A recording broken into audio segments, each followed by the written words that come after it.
Bonjour, bienvenue à cette nouvelle édition du Festival Toute la mémoire du monde, la 8e du nom. Bienvenue à cette séance particulière, puisque vous le savez, on va à la fois voir un film, ça c'est assez fréquent à la Cinémathèque, on va voir un film, mais aussi on accueillera à la suite du film le réalisateur Philip Kaufman, qui est l'un des grands invités de cette édition. Et on l'invitera évidemment pour une discussion avec lui, à la fois sur The Wanderers et sur son trajet. Philip Kaufman, c'est la légende de Jesse James, c'est l'invasion des profanateurs de sépulture, c'est The Wanderers que vous allez voir maintenant. Qui voit peut-être le film pour la première fois? Vous devez être assez nombreux, oui, puisque c'est un film à la fois connu et pas fréquemment projeté, donc c'est l'occasion, et on dira à Philip Kaufman à quel point vous étiez nombreux à découvrir son film. Donc c'est The Wanderers, c'est bien sûr l'étoffe des héros, c'est aussi l'insoutenable légèreté de l'être, Henry and June, et je vous signale simplement que la Cinémathèque a fait en sorte que la rétrospective continue au-delà du festival, donc la semaine prochaine, afin de passer tous les films de Philip Kaufman. Il en a réalisé 13 au total, donc la semaine prochaine, le festival sera terminé, mais la Cinémathèque, elle, continue, et vous aurez l'occasion, par exemple, de voir deux raretés, qui sont ces deux premiers films, qui s'appellent Goldstein et Fearless Frank, et qui vraiment sont rarement projetés. Et puis je vous signale aussi The White Dawn, que j'ai découvert moi-même récemment, qui est son deuxième long métrage hollywoodien, et qui vaut le déplacement. Voilà, tout de suite on va voir The Wanderers, et puis bien sûr, après on se retrouve avec Philip Kaufman, pour discuter avec lui de son étonnant parcours, puisque vous le savez, c'est un cinéaste américain à la sensibilité européenne, c'est quelqu'un qui pratique un cinéma de l'épique et qui en même temps est critique, voire ironique. C'est quelqu'un qui est à la fois, ou qui a été à la fois dans et hors Hollywood. Voilà, donc on discutera avec lui bien sûr du film, mais aussi de cet étonnant parcours, et peut-être essayer avec lui de déterminer un ou des fils conducteurs. Voilà, bonne projection de The Wanderers, et on se retrouve après avec Philip Kaufman. Merci.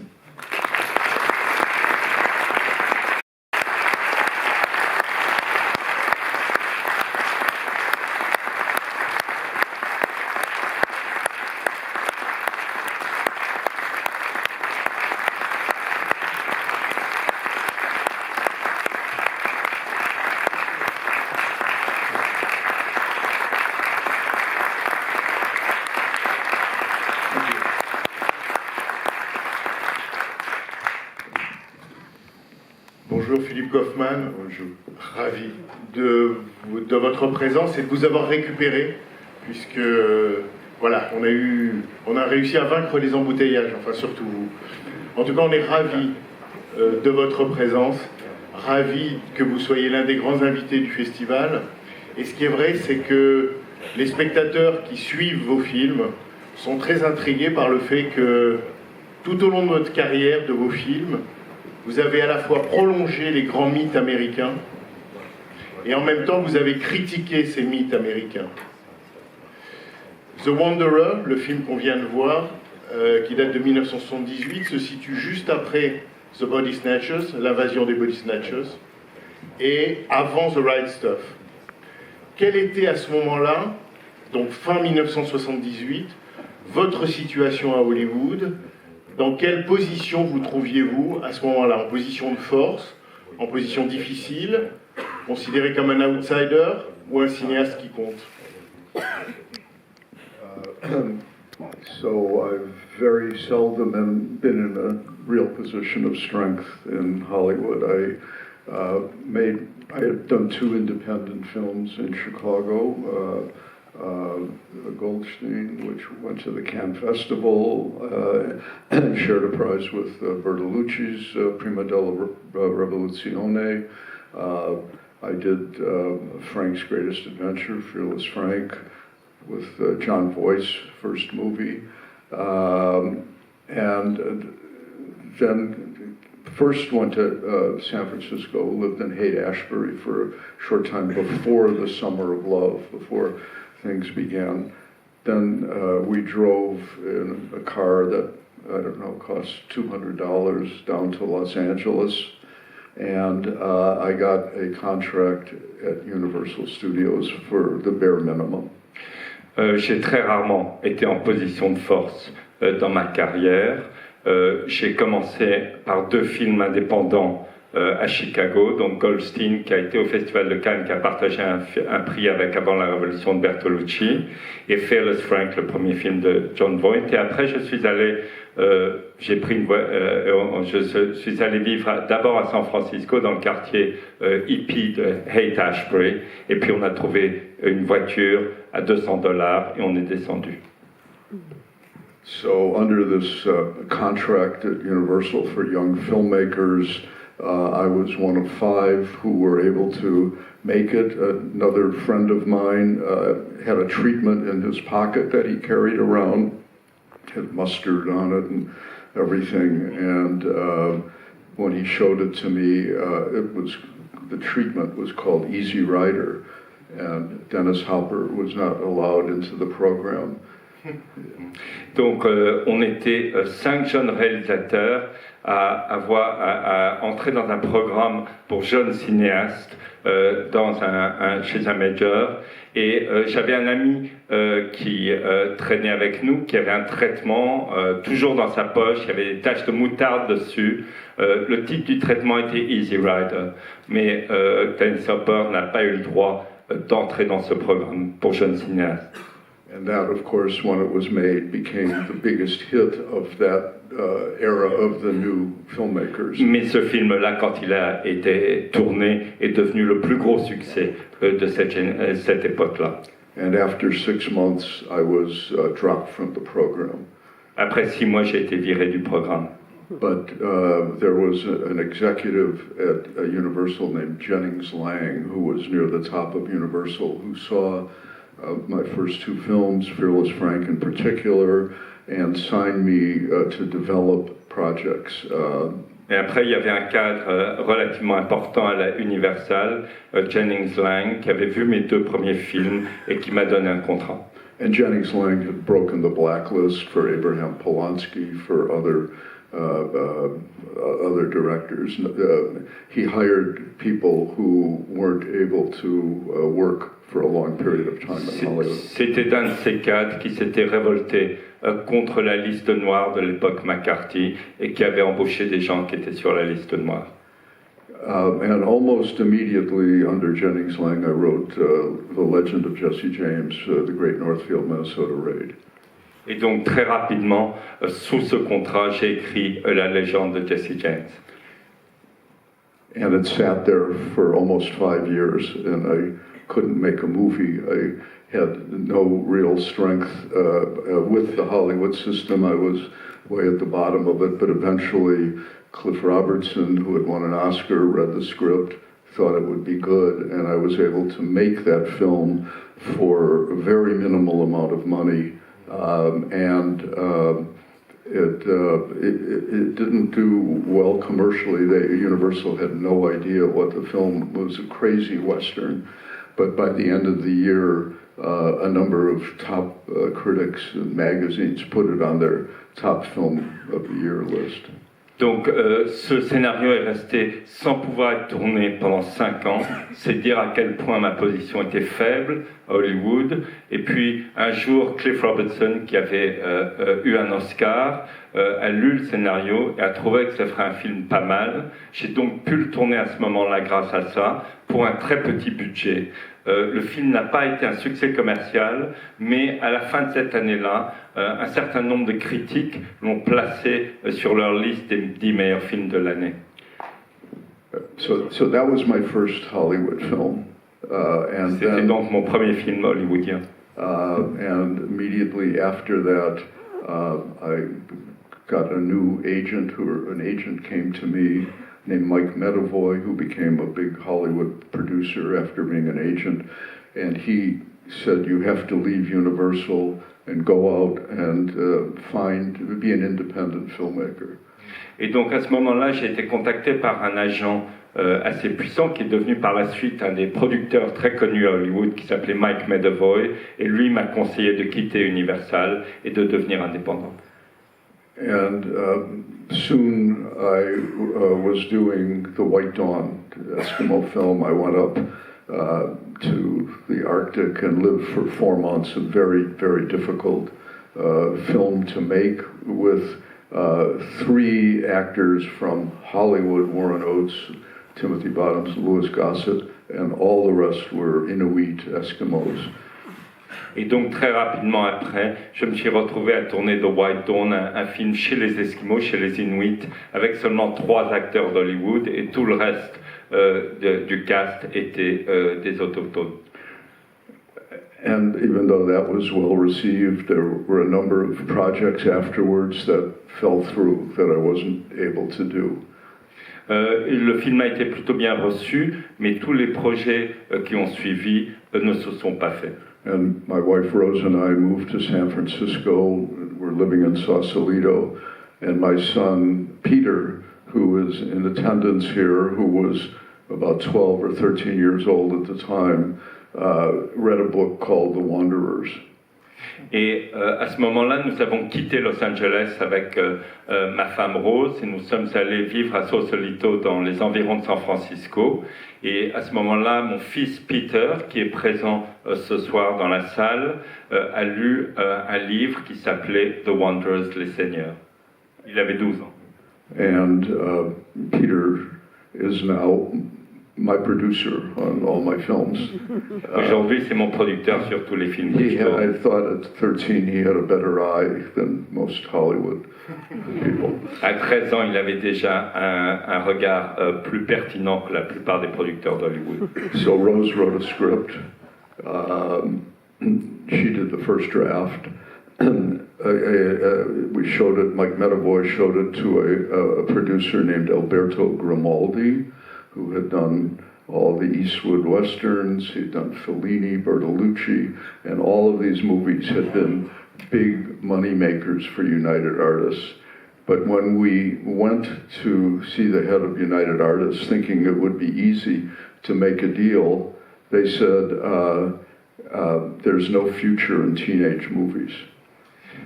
Et donc, Mike Medavoy a montré la première version du scénario qu'a écrite ma femme Rose à un producteur nommé Alberto Grimaldi qui avait fait tous les westerns de Clint Eastwood, des Fellini, des Bertolucci, qui avait gagné beaucoup d'argent pour United Artists. Mais United Artists ont pensé que ce serait facile, la conversation serait facile. Ils nous ont répondu que les films pour adolescents n'avaient aucun avenir. So I began working with Rose a little bit, but 4 years passed before we were able to find a way to do The Wanderers. Et donc j'ai quand même un peu retravaillé le scénario avec Rose, mais 4 ans se sont écoulés avant que nous puissions faire le film. And at one point, Bill Graham, the impresario of rock and roll, wanted to do it, but then he couldn't put the money together to get it made. À une époque, Bill Graham, le grand impresario du rock and roll, a voulu produire le film, mais il n'a pas pu lever les fonds. And at that point, my agent, Mike Medavoy, was now at United Artists, one of the top executives there, and he came across an idea by a producer, Robert Solo, to do Invasion of the Body Snatchers. I had also, during that period, the hiatus where I couldn't get movies made, worked on Raiders of the Lost Ark with George Lucas, and that didn't go either for many years.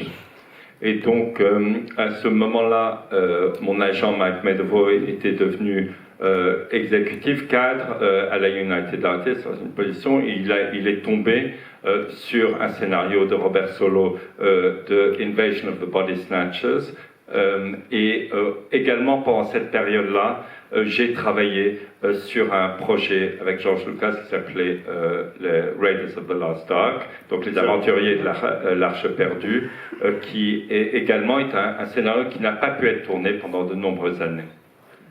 So I was a friend of Don Siegel's, who had done the original, and I told the story yesterday, but I was reluctant to do any sort of remake. But when I spoke to Don Siegel in his office, suddenly Kevin McCarthy, who had been the star of the original, walked in And the two of them told me, even though their film was sort of iconic in a way, they had wanted to do it with a different ending, with more humor, and I said I would do that if you would both be in the film. Donc après il y a l'histoire que j'ai racontée hier soir, que comme j'étais ami avec Don Siegel, je suis allé le voir, et à ce moment-là il est entré dans son bureau Kevin McCarthy qui avait joué dans le film, et ils m'ont expliqué qu'ils avaient voulu une toute autre fin, beaucoup plus drôle, beaucoup plus humoristique, et du coup je me suis engagé à faire ce film à condition qu'ils acceptent de jouer dedans. On va revenir sur Invasion of the Body Snatchers, mais pour rester sur The Wanderers, Okay, I'm coming to. Alors rejoignons-nous. I'm sorry. Next, now comes The Wanderers, which had just been sitting there. But when I made Invasion of the Body Snatchers, suddenly in Hollywood, there were certain people thought it was low budget, and there was a buzz about it. And now people wanted to say, what do you have that you want to do? And I said, The Wanderers. Et donc, à ce moment-là, même si le budget n'était pas très important de Invasion of the Body Snatchers, néanmoins, il y a une sorte de buzz autour du projet, et certaines personnes sont venues me voir en me disant qu'est-ce que vous voulez tourner maintenant, et je leur ai parlé donc de The Wanderers, les Seigneurs. The only problem was that I'd spoken to friends over the years and various people saying, despite what Hollywood wants to do, I'm doing a gang movie or coming-of-age movie. And while I was finishing up Invasion of the Body Snatchers, a couple gang movies suddenly came into being because Hollywood works on buzzes. I was trying, while editing Invasion of the Body Snatchers, I'd fly to New York to try to cast The Wanderers with basically unknowns. My casting director was 19 years old, was named Scott Rudin, who is now maybe the biggest producer in Hollywood. And we would sit in a hotel room and meet all the young people from New York. Donc la difficulté était que, comme Hollywood fonctionne par mode, par buzz, et entre-temps, même si les gens m'avaient dit qu'il n'y avait pas d'avenir dans un film sur les adolescents, le film de gang, du milieu des gangs, était devenu à la mode, il y en avait eu un ou deux. Donc pendant le montage de Invasion of the Body Snatchers, j'ai commencé à faire des allers-retours à New York pour trouver des comédiens, donc essentiellement des inconnus, des non-professionnels. Et mon directeur de casting de l'époque est quelqu'un qui se nommait Scott Rudin, qui est devenu l'un des producteurs les plus importants de Hollywood. Il avait 19 ans à l'époque. It's the only time in my career where I was trying to make two movies almost exactly at the same time. It was very exciting. C'est le seul moment de ma carrière où j'ai dû essayer de faire deux films à la fois. C'était très excitant. So, Invasion of the Body Snatchers was locked. I'm in New York, going crazy, trying. How do you cast unknowns?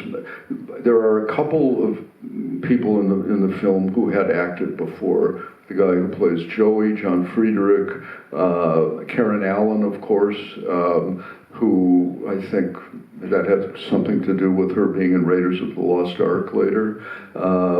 Tony Kalem, the one who was dancing Despy, the girlfriend. She was an actress who later appeared on Sopranos, and she's actually a very good director, has not had enough chances. You know, tough for women to make movies. She's made directed some wonderful movies, and most of them, and Turkey, the one with the bald head, he had been an off-Broadway actor, later moved to Hollywood and became head of the Actors Guild, and because his politics were so radical, there were always manifestations and strikes against Hollywood. So Turkey was, he was a great, fun actor, but a fierce a fierce political figure. Donc malgré ce que je dis sur le cast essentiellement de non-professionnels, il y a quand même quelques comédiens dans le film qui ont fait carrière. Je nommerai juste pour synthétiser Carl Allen qui ensuite a joué dans les aventures de l'Arche perdue. Et puis surtout le personnage de Turkey que vous voyez qui est allé par la suite, c'était un acteur de théâtre off-Broadway qui par la suite est allé à Hollywood et est devenu le président du syndicat des acteurs, de la guilde des acteurs, quelqu'un d'absolument féroce et de radical politiquement et un acteur délicieux dans le travail. You want me to go on? How did we find?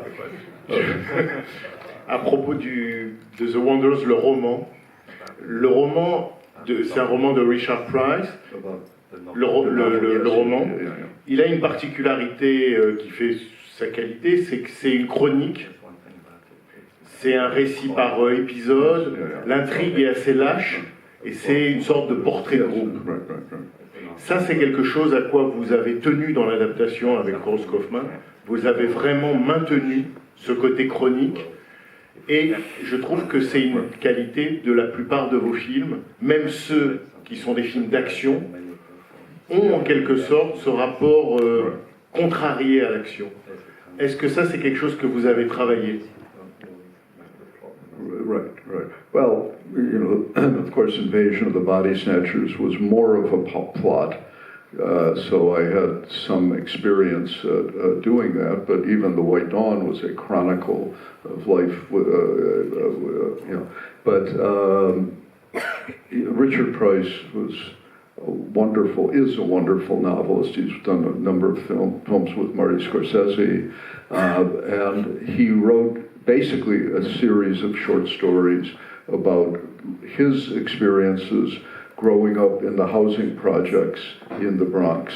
And Rose and I tried to make a snowman out of all of these by packing all of these stories and trying to find ways of interconnecting all of the characters, because in essence, character is plot, for me. Okay. Donc j'avais une certaine expérience quand même d'un récit conventionnel avec Invasion of the Body Snatchers, et puis évidemment The White Dawn, le film arctique, était aussi une chronique. Mais Richard Price est un écrivain extraordinaire qui a collaboré à beaucoup de scénarios de Martin Scorsese, et là il avait essayé de rédiger une collection de nouvelles en réalité sur son enfance dans les cités new-yorkaises. Et le travail qu'on a fait avec Rose était d'essayer de tisser ces nouvelles en créant des récurrences de personnages, car en réalité, l'intrigue, ce ne sont que les personnages. And all of these experiences reminded me of my life growing up. I was a little bit older growing up in Chicago, pre of some of that music. I was back in the 50s, we were listening to, perhaps Elvis was coming in, early rock and roll, but it was Frank Sinatra, Perry Como, but life was lived in the streets, full of danger. It was a time in Chicago where nobody moved out to the suburbs. Nobody had, maybe a few people had some money, but at that time, if your father made $4,000 a year, you were middle class. If he made $4,500 a year, you were upper middle class. And we all grew up with that kind of feeling, and you can see in The Wanderers, aside from the gangsters, that they're all pretty much on the same level. We can overstate the fact that they were downtrodden and so forth. But what impressed me with Richard's novel, which was all these stories, While it was funny, it was tragic, it was full of pain, but it was, The Wanderers had a life-affirming quality. Yeah. Donc, moi j'ai grandi dans un monde très semblable à celui que l'on voit, qu'on voyait dans le livre et qu'on voit dans le film. La musique était différente. Moi, c'était peut-être les tout débuts d'Elvis, le début du rock, mais plutôt Frank Sinatra et Perry Como. Mais tout le monde était dans la rue, les rues étaient dangereuses, on vivait dans la rue. Il n'y avait pas tant de différence entre les gens que ça. Si quelqu'un avait un père qui gagnait $4 000 par an, il était bourgeois. Si il avait un père qui gagnait $4 200 par an, il était grand bourgeois. Et on peut exagérer notre statut d'opprimé. En réalité, ce que j'ai aimé dans ce livre, c'était la qualité positive, la qualité, malgré la douleur, malgré le côté tragique, quelque chose de reconstituant. En même temps, on sent très bien dans votre film qu'effectivement, les barrières sociales sont très fortes et qu'il y a une logique de quartier. Si par hasard, les quelques personnages principaux se perdent en voiture, c'est-à-dire s'éloignent d'un bloc de chez eux, ils sont comme en territoire étranger, ils sont en territoire inconnu, ils sont comme dans un autre pays. Et si bien qu'il y a à la fois dans votre film un côté film adolescent assez drôle, et en même temps, je trouve en même temps le film triste, et parce que souvent il fait le portrait de talents gâchés. Les personnages, il y en a un qui dessine très bien, et les autres chantent très bien, et en même temps on sent que tous ces talents-là vont être absolument étouffés dans l'œuf. Yes, it's true to some degree, but Richard Price. Oh, sorry. But Richard Price grew up in exactly that milieu, and he became one of America's great novelists. C'est un peu vrai, mais il faut se souvenir que Richard Price a grandi exactement dans ce milieu. Il est devenu un des grands romanciers américains. And while my politics have been protesting against the war, if you see Frank's Greatest Adventure, Fearless Frank, it's sort of a metaphor for the American comic book mentality gone crazy. The White Dawn was more about social, the arrival of the outside forces that would doom the Eskimo world. But The Wanderers, again, however sad it was also, there's something great about America where you could go like Richard Price did from living, he was something like Joey the artist, and become one of America's foremost writers. And that was my experience in Chicago. Growing up, one of my friends was William Friedkin, who did Exorcist and French Connection, and he lived in one room with his mother in my neighborhood. Other people became scholars and so forth. So the boundaries were not, America makes itself over very quickly, perhaps less than France, I don't know. I'll ask you that. Donc, c'est un peu vrai. Il faut savoir que moi, j'avais fait un film avec Fearless Frank contre la guerre au Vietnam. J'avais un positionnement politique assez radical. J'avais fait ce film dans le Grand Nord qui montrait l'impact des Blancs qui arrivent et qui détruisent une civilisation. Mais là, je voulais aussi montrer quelque chose de la fluidité de la société américaine, de la capacité de réinvention. Et le personnage de Joey qui dessine ressemble un peu à celui de l'auteur Richard Price, celui qui peut s'en sortir. Et ça, c'est aussi ce que j'ai vécu moi à Chicago. Un de mes amis à Chicago était William Friedkin. Nous avons grandi ensemble. Il a tourné L'Exorciste, il a réalisé French Connection. Il a grandi dans un studio, une seule pièce avec sa maman. Ce qui est vrai aussi, c'est que pour aller dans votre sens, la dimension euphorique du film passe, et donc ça part d'espoir, passe beaucoup.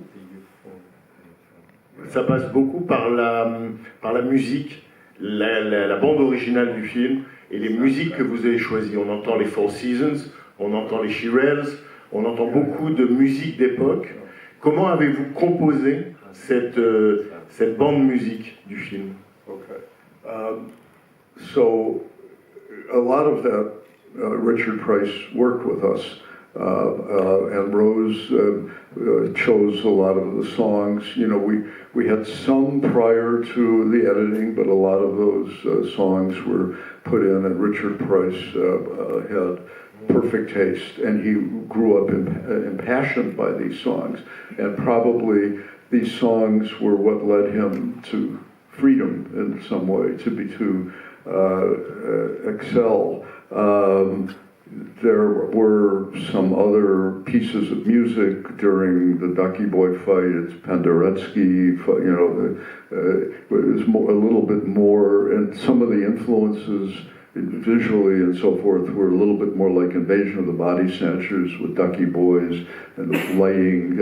Again, both were shot by Michael Chapman, who I've worked with 4 times, and who, you know, did Raging Bull and, you know, some of Scorsese's greatest films.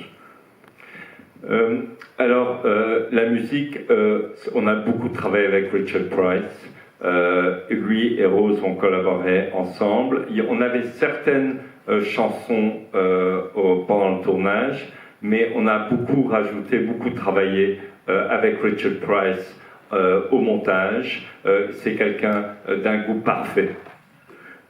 But the song that hovers over all of it is Dion's The Wanderers. And that sort of informed the spirit when they wore the colors on their backs, which I did in my high school. Everybody in those days had colors and jackets and belonged to clubs or gangs and so forth. The whole school was like that. But the one actor I didn't really go into was Richie, how to find Richie. And somebody showed me a photo of Ken Wahl, who had given it to some extra casting in Los Angeles, and he was on his way to have a job as a pizza delivery boy. And I looked at the photo and said, this looks like Richie. This looks like that. So Ken Wahl flew to New York, and he became, in a way, the main wanderer, but his tragedy when Karen Allen goes to listen to Bob Dylan, his tragedy is that that's not his music, and he goes back to the Wanderers and to live a life as a sort of a gangster. Il porte beaucoup d'insignes, de couleurs, et nous vivions absolument comme ça. Et nous étions attachés à notre identité de groupe et à rester dans le groupe. Et il y a un personnage dont nous n'avons pas beaucoup parlé, qui est celui de Richie, qui était difficile à trouver. Et un jour, je suis tombé sur une photo à Los Angeles de Ken Wahl, et j'ai dit ça ressemblerait à Richie. On l'a fait venir à New York. Il s'apprêtait à être embauché comme livreur de pizza. Et on l'a embauché. Évidemment, la tragédie de ce personnage, c'est de ne pas s'en sortir, alors que Karen Allen va écouter Dylan. Lui, il est obligé de rester dans le quartier, de retourner dans le quartier, de rester avec sa musique. Et il va passer effectivement de son blouson de Wanderers à la chemise des parrains italiens. Donc il change de costume. To the Hawaiian shirt. Well, I love that his father-in-law, who earlier says, nobody has sex with my daughter, but makes them marry. And he says to him, you'll grow into the shirt.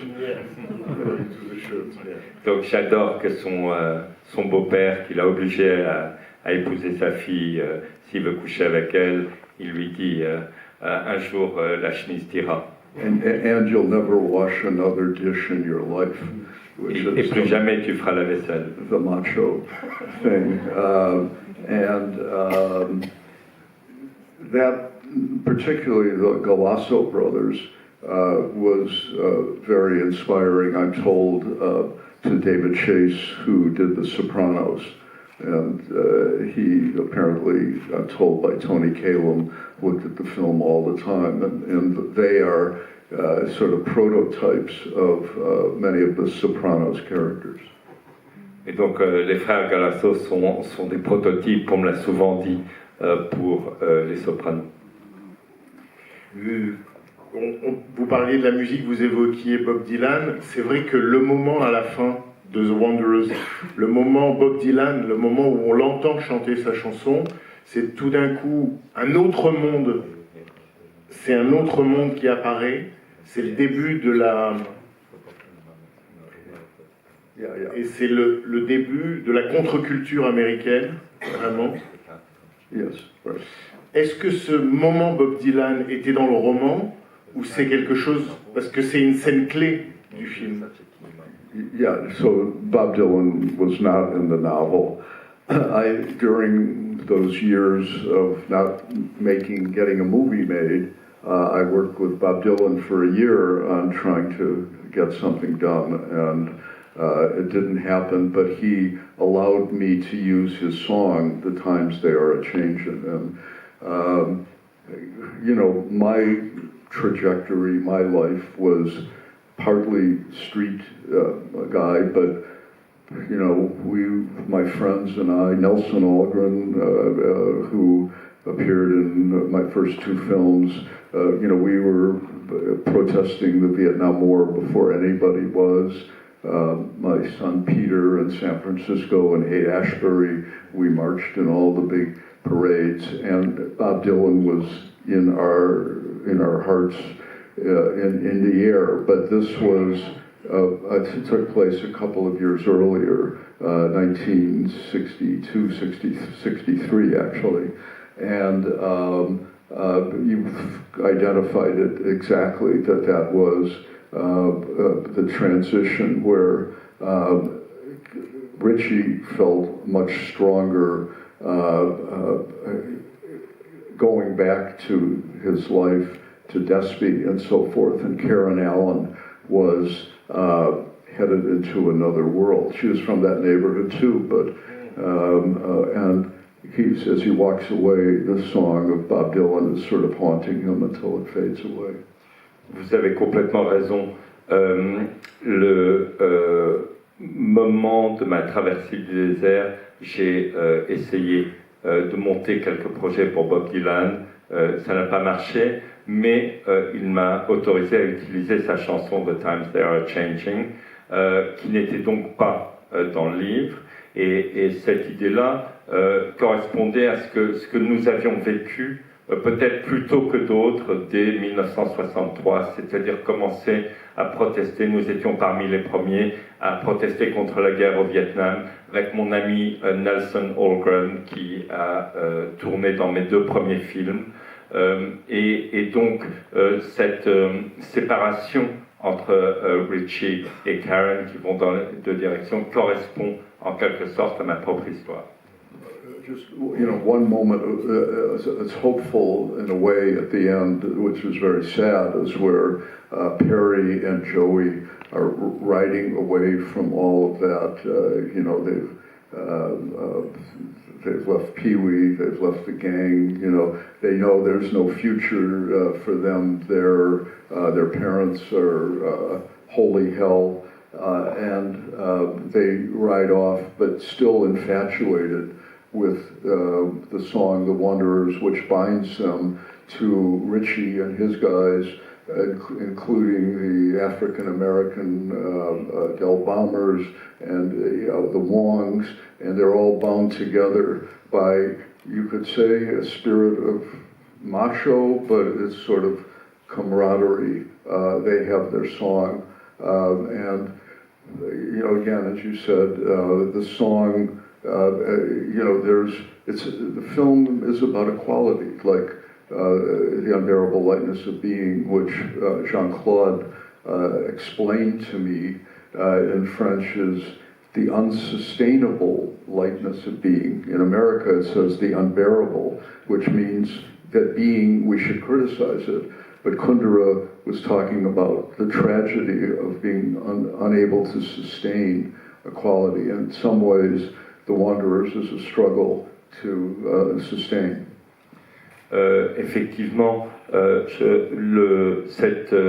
la musique est ce qui reste. La fin est tragique dans un sens. Le gang se sépare, ils n'ont plus rien. La vie de leurs parents est un enfer. Ils gardent la chanson, ils gardent la camaraderie de partager leur musique et l'identité qui va avec. Je parlais hier avec Jean-Claude Carrière qui m'expliquait que le titre français Insoutenable légèreté d'être, qui est différent du titre anglais Unbearable Lightness of Being, qui veut dire insupportable, alors que le titre français, il y a cette idée de ce qu'on ne peut pas soutenir, la nuance est différente, et c'est cette idée-là qui est l'idée de la fin de The Wanderers. I would add one thing, what becomes of the two boys as they go off. Joey, the cartoonist, I thought if we ever made a sequel, he would be find a job, maybe doing storyboards in Hollywood, like my friend from Paris, Pascal Morelli, who is, I think, the world's greatest storyboard artist. He may well be here tonight, and he's directed, graphic films. So I thought that Joey would find that. As for Richie, as for Perry, he appears in Rising Sun as a bouncer, and Sean Connery has to sort of knock him in the throat and knock him out. So I thought Perry, that would be probably what he ended up doing, and I did that film many years later. And the only thing that Tony Gagnos, who played Perry, said, he realized it was the same character many years later, and he said, "Phil, would you mind if this time I used a matchstick that was blue? When I was young in The Wanderers, the matchstick was red on the top." I said, "That's a very good choice." Donc j'ai juste envie de parler de ce qui arrive au personnage par la suite. J'ai toujours pensé que s'il y avait une suite, Joey, le dessinateur, serait à Hollywood et il serait comme mon ami un Parisien, Pascal Morelli, qui est le plus grand fabricant dessinateur de storyboard. Donc Joey serait un dessinateur de storyboard à Hollywood. Quant à Perry, il apparaît dans un film que j'ai fait beaucoup d'années après, qui est Soleil levant, et il est videur de boîte de nuit. Sean Connery doit le frapper, et il s'est reconnu. Et il a reconnu que c'était le même rôle qu'il devait jouer. Et donc, il m'a juste posé une seule question. Il m'a dit, l'allumette, est-ce que je pourrais avoir une allumette bleue plutôt que rouge? La dernière fois, elle était rouge. Effectivement, à la fin de The Wanderers, à la toute fin, ils vont vers San Francisco. Et c'est vrai qu'on identifie, et on a raison d'identifier la contre-culture, le mouvement hippie à San Francisco. Ça a été pour vous, San Francisco a été un lieu absolument essentiel. Et d'une certaine manière, vous avez fait en sorte que Invasion of the Body Snatchers se passe à San Francisco. Comme le film est une métaphore, on peut y voir ce qu'on veut. Et on peut y voir la contre-culture, la reprise en main en quelque sorte, avec le genre de science-fiction, le genre de la science-fiction, la reprise en main par un gouvernement de ce qu'ont été justement la contre-culture et les hippies. Yeah. Well, San Francisco appears in one way or another in many of my films. In The White Dawn, Timothy Bottoms is speaking to the Eskimo girl, showing her pictures, and he says something about he might take her to live in San Francisco in a house overlooking the bay someday, and she, of course, doesn't know anything. But for me, it's the Holy Land of America. I was there first during the kind of bohemian culture, a little bit into the beat thing. We went to live in Europe through a part of that, and we lived on Haight-Ashbury, and as the hippie movement was beginning. But as for Body Snatchers, the message it can be complex as to what it's about. I think if we get too specific, we lose some of the things about how you can go to sleep and wake up and lose your soul. Don Siegel's version, people debate whether it was anti-communist, which was, when I first saw it, that was sort of the relevant discussion was during the blacklist and so forth, or was it anti-McCarthy? So ours is, in a way, laced with more comedy, more, the idea is, how do you protect, however we identify humanity in the film, how can that be protected from forces that want to take our humanity? And it doesn't have to be left-wing, it can be right-wing humanity too, which, so in some ways it's very relevant in America now, where even the more liberal Republicans are being alienated by the invasion of the profanator who's in the White House. San Francisco apparaît très souvent dans mes films, et dès dans The White Dawn, où le personnage de Timothy promet qu'un jour il emmènera sa copine voir San Francisco.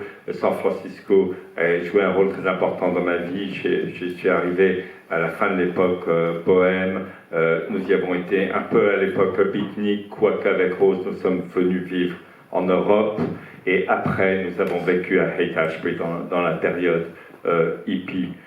Quant à Body Snatchers, je pense qu'il faut être un peu prudent, pas être trop spécifique dans les métaphores qui peuvent tuer ce qui pour moi est le message central. Dans la version de Don Siegel, les gens se sont toujours demandé est-ce que c'est un film anticommuniste ou anti-McCarthy. Et je crois que nous avons fait un film qui est plus drôle, mais qui est un avertissement contre le danger qu'on puisse tuer l'humanité qu'il y a en nous, quelle qu'elle soit, de gauche ou de droite, peu importe, mais que notre humanité est menacée comme elle est menacée aujourd'hui par le profanateur qui est à la Maison Blanche. And I like San Francisco because it has room for the quirky people like Jeff Goldblum, who is, and in the bookstore scene, there are a number of friends of mine who are writers just standing there. One of the main guys is Tom Luddy, who runs the Telluride Film Festival. We've been friends for years, but he became a very good pod at the end, and he's told where he's been walking in Eastern Europe, and people will look at him and go, scream, do the pod shriek at him. San Francisco joue un rôle important, bien sûr, dans le film, et je pense à la scène de la librairie. On voit un nombre d'écrivains, et on voit aussi mon ami Tom Luddy, qui est le directeur du festival de cinéma de Telluride, et qui me raconte que encore récemment, quand il se balade en Europe de l'Est, tout d'un coup, les gens le reconnaissent comme étant un pote et se mettent à hurler. And Leonard Nimoy, who another thing I almost did was the very first Star Trek movie, which the studio had no idea what they had. They wanted to, they said the television show had died. Somebody asked me, would you do a movie about this shitty TV show called Star Trek? And I knew, I'd watched it and I knew there was a chance to do something really great. And I was fashioning a story around Spock, Leonard Nimoy, and a Klingon, it would have been played by Toshiro Mifune, and I was going to make a big epic outer space adventure using the sexuality, the mystery, and the heroism that was in the original. When I finished the treatment, we already had George Lucas's storyboard artist, Ralph McQuarrie, living in London. We had Ken Adam, who did the James Bond sets, and and I had gone to London to scout the stages, and 20th Century Fox, in all their infinite wisdom, had pulled the plug on that movie, and everybody who was working for Fox in London said, it's a piece of shit, it's going to be a piece of shit.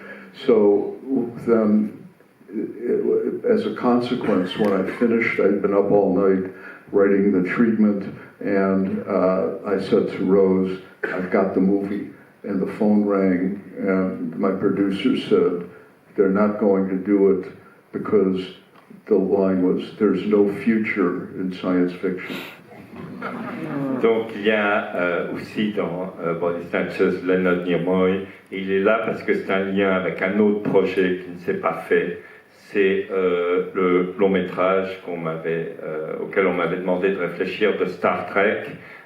Donc Star Trek, on m'a dit, est-ce que ça t'intéresse d'adapter une série télé de merde Donc j'ai lu le truc et j'ai vu qu'il y avait quelque chose à faire. Le projet s'est avancé. On avait Ralph McQuarrie, l'artiste storyboard de George Lucas. On avait Ken Adam pour les décors. Il y avait Toshiro Mifune allait jouer dedans. On est né, puis moi je suis allé à Londres pour commencer à regarder, à organiser les plateaux, et j'ai passé toute la nuit à une réécriture du traitement, et le lendemain matin le téléphone a sonné, et c'était mon producteur qui m'a dit qu'il n'allait pas le faire. Tout le monde à la Fox à Londres pensait que le projet était merdique. Et que la science-fiction n'avait pas d'avenir. Et que la science-fiction n'avait pas d'avenir. À propos encore de San Francisco, ce qui est impressionnant aussi dans vos films, c'est qu'on a l'impression sans arrêt, que ce soit dans l'espace ou dans le temps, que ce soit par exemple le Paris des années 30 de Henry and June, que ce soit le printemps de Prague dans l'adaptation de Kundera, ou que ce soit au pôle Nord ou dans l'espace de The Right Stuff, on a l'impression qu'en fait vous pourchassez une idée et vous pourchassez une représentation du paradis tel que vous-même l'avez trouvé à San Francisco. Et en même temps, ce paradis lui-même, effectivement, est toujours soumis au risque de sa corruption.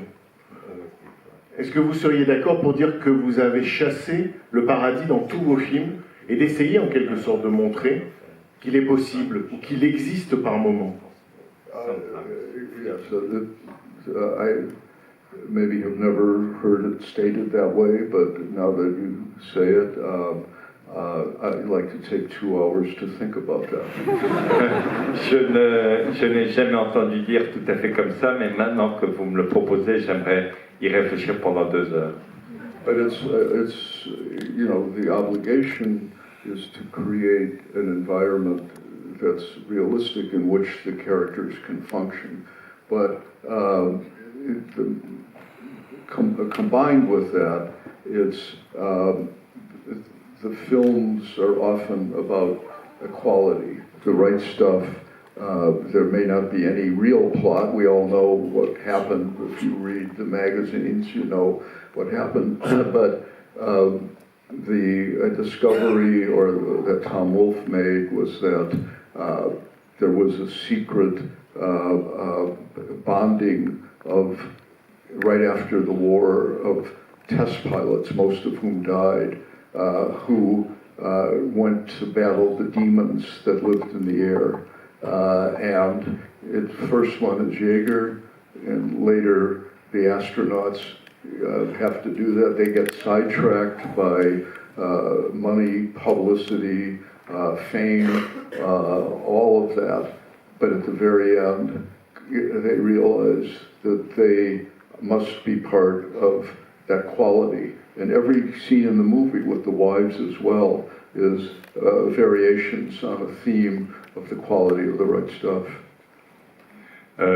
Donc, il y a certainement, en tout cas, si on prend l'exemple de l'étoffe des héros, quelque chose qu'on découvre et qui a une portée plus générale, c'est-à-dire il y a l'obligation de fabriquer un lieu où les personnages vont fonctionner, et puis au-delà de ça, il y a une question qui m'intéresse, qu'une qualité indéfinissable. Donc dans l'étoffe des héros, Tom Wolfe a découvert qu'il y avait un lien secret entre les pilotes, qui montaient, qu'ils avaient conscience de monter, chasser les démons des airs et dans les airs, et que après l'argent, la célébrité, toutes les formes de corruption peuvent venir après coup, comme ça a été le cas pour Chuck Yeager ou pour d'autres, mais reste cette qualité particulière qui doit être au cœur du film et qu'on voit à répétition, y compris dans les scènes à terre avec les épouses,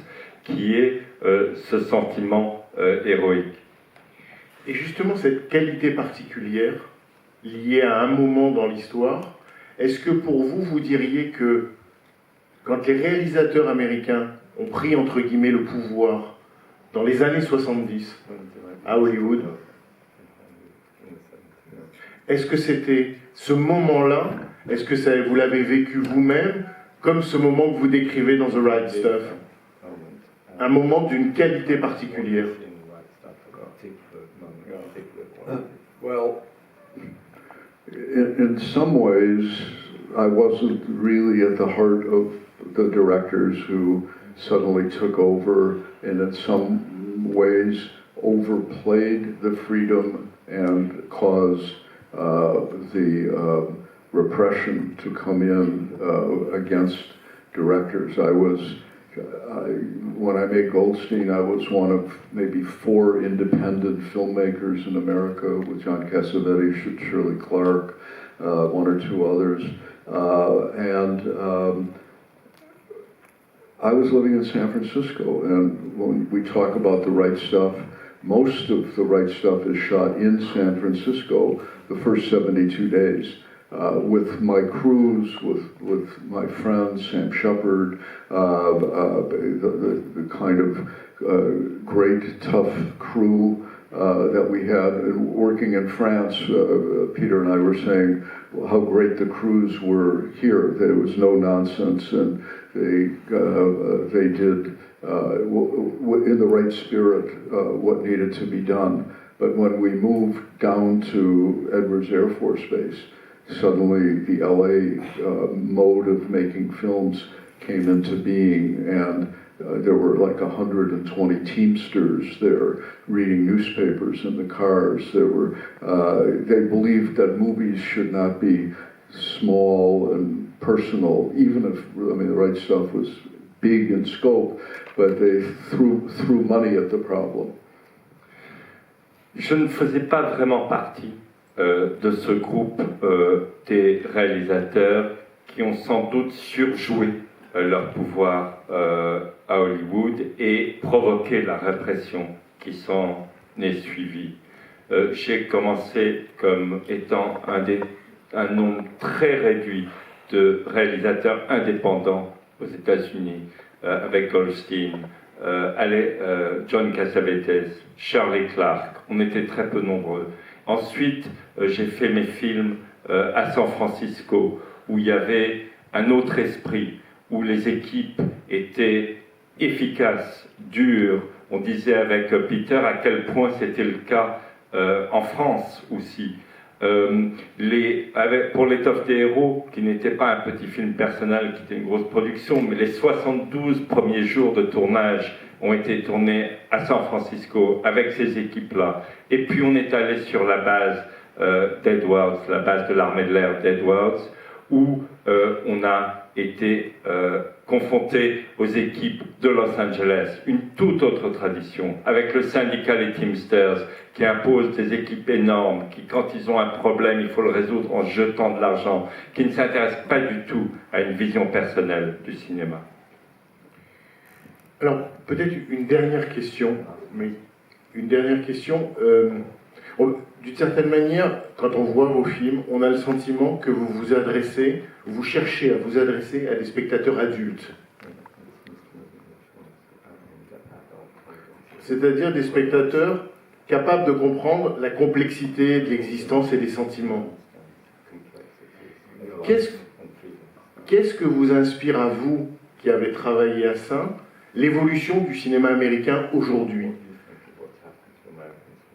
Vous avez travaillé pour des spectateurs adultes et aujourd'hui le cinéma américain, dans sa majorité, s'adresse essentiellement à des enfants et à des adolescents à travers des blockbusters et des films de super-héros. Que vous inspire cette évolution-là, si vous la considérez comme une évolution? Yes, well, you know, that's a tragic observation. It's true. C'est très tragique et c'est vrai. But in some ways, the film we're talking about, The Wanderers, was meant for teenagers. It was meant to discuss and transmit the feeling of what it was like in the early days of rock and roll, with all of the obstacles, all of the demons that lived in the neighborhood, and so forth. It was meant to be something, as I said, the studio originally didn't believe that there should be any movies for teenagers, and now that's all they want. It's not teenagers or even below teenagers, and what bothers me to some degree, even though there's some great movies made from these graphic novels by some very good directors, Christopher Nolan, etc., those are not the kind of comic books of my childhood, which is what Fearless Frank Treasure Venture was meant to be, something more innocent that guided us into mythology rather than something that was giving the audience a horrifying vision of the world, which young people are supposed to be satisfied with. Il ne faut quand même pas oublier que le film dont nous parlons aujourd'hui, Les Seigneurs, est un film pour adolescents, qui parle d'adolescents, et qu'à l'époque, les studios pensaient qu'il n'y avait pas de raison de faire des films pour des adolescents et pas d'avenir pour ce cinéma-là. Mais moi je crois que la différence, enfin ce qui me touche, c'est que quand on fait un film, il y a des très bons films faits aujourd'hui pour des jeunes par des grands réalisateurs. Je pense à Christopher Nolan, je pense à des adaptations de romans graphiques. Mais ces romans graphiques sont différents de l'esprit des comics, de la bande dessinée que j'ai utilisé moi pour mon Fearless Frank, qui étaient des films qui étaient censés aborder le mythe, la création du mythe, alors qu'aujourd'hui, on se sert du cinéma pour familiariser la jeunesse avec un monde obscur, aux forces obscures, et faire accepter ces forces. Just for example, when we showed The Right Stuff for the first time to the studio, after I spent almost 5 years making it, and they I thought there was a great commercial potential. The reviews were all great, but the production company decided they would go with some sort of old-fashioned release thing, release pattern in October, and sell it like old movies like Raintree County and so forth were sold, and then only much later would they go wide. This was the beginning of when wide films were going. Warner Brothers wanted to put it in 1,000 theaters at Christmas time, but the studio or the production company didn't want to do that, and they I don't know. I mean, they could talk about two things that they saw in the movie. One was, could John Glenn be president, which was on the cover of all these magazines, and let's just talk about the astronauts. And I said, you've got to talk about Sam Shepard. You've got to talk about the man in leather jackets, the cowboy, the American mythology going out into space and so forth. The film was modestly successful. It never had a chance to go wide. As you know, in France, where they used Sam Shepard, the film played for years. Je voudrais donner aussi cet exemple de L'étoffe des héros, qui est un film que j'ai fabriqué pendant 5 ans. Et quand il était fini, il y a eu un différend entre la production et le studio Warner Brothers. Les critiques avaient été plutôt bonnes, les previews, et Warner Brothers voulait faire une sortie comme on commençait tout juste à faire à l'époque sur 1000 écrans à travers tout le pays. Mais la production préférait une sortie à l'ancienne en commençant dans certaines villes clés et pour tester les choses. Et la seule chose qui intéressait la production, c'était de parler soit des astronautes, soit de la question qui travaillait les gens à l'époque, c'est est-ce que John Glenn, astronaute, pouvait être président des États-Unis. Et moi je disais non, il faut parler du mythe américain, du cow-boy, de Sam Shepard avec son blouson de cuir. C'est ça qu'il faut faire. Et ils n'ont pas fait ça, et le film a eu un succès relativement modeste aux États-Unis, alors qu'en France, où le film a été lancé sur la figure de Sam Shepard, il a joué pendant des années, on s'en souvient encore. On va s'arrêter là. Mais en tout cas, voilà, on voulait vous remercier 1000 fois d'avoir été parmi nous et de nous avoir montré vos films. Merci.